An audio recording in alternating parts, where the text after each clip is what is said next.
So I just want to talk about a few things that we did earlier today. And because we did the overtaking game, it's really important that we understand the process that people actually put in and the way that they develop their own riding skills. So overtaking, probably the most dangerous part of riding a motorbike. However, people sometimes struggle more with cornering. People don't filter and they don't go for overtakes where they feel where it's a little bit dangerous, but there are people that will just try and nail everything that's in front of them. So when we talk about overtaking, today we've seen quite a lot of problems, and those problems are because people are out of their depth, they don't understand and they can't apply the system properly, or they just find themselves massively out of their depth. For me, it's more about understanding the process, understanding the system, and being able to apply that system into every part of your riding. So using IBSCA as the foundation, that helps us to improve our riding, but also understand where things are going wrong. And when I say people are out their depth, I mean that they basically go back to type and they go back to what they normally do. And instead of moving forward through the system and using a process, what they do is catch the vehicle up in front, sit there, ride up its arse for about an hour until an overtake suddenly appears, and then they use the power of the bike to overtake and not the power of their brain.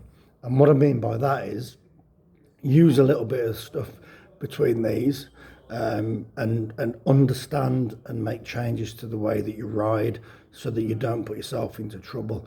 And we often talk about a pilot who knows where they're going to land before they take off.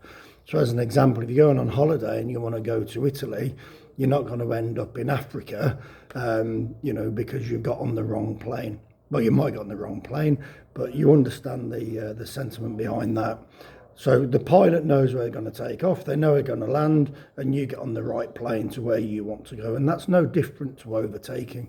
So when you go for an overtake, you should know where you're going to land. And the reason is because if you go for an overtake and you don't know where you're going to come back in, where you're going to actually move the bike back to, well, you've just gone out and now you're riding blind. And when we saw a little bit of that through today, where people catch up a vehicle, it's very frantic, and then they see that there's a gap and there's a solid white line coming up, and they come out and they just nail the bike trying to get back in before the solid white line, or they go for an overtake just knowing that there's a broken white line and they're just launching the bike into an overtake. And most people accelerate out into an overtaking position, which causes them more problems, because if they've got to abort, they've got to take all that speed off, and then they've got to try and drag the bike back behind the vehicle that they were trying to get past anyway.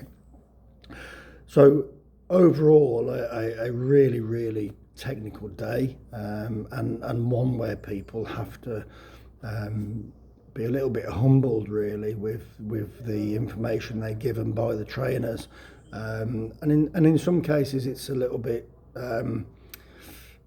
resistance and a lot of excuses about why, but our role isn't to belittle anybody or tell them their riding's crap or their overtaking rubbish, but to try and highlight to them there's different ways that we can actually ride and make progress, rather than just doing it all on the stop, trying to nail everything that's in front of them.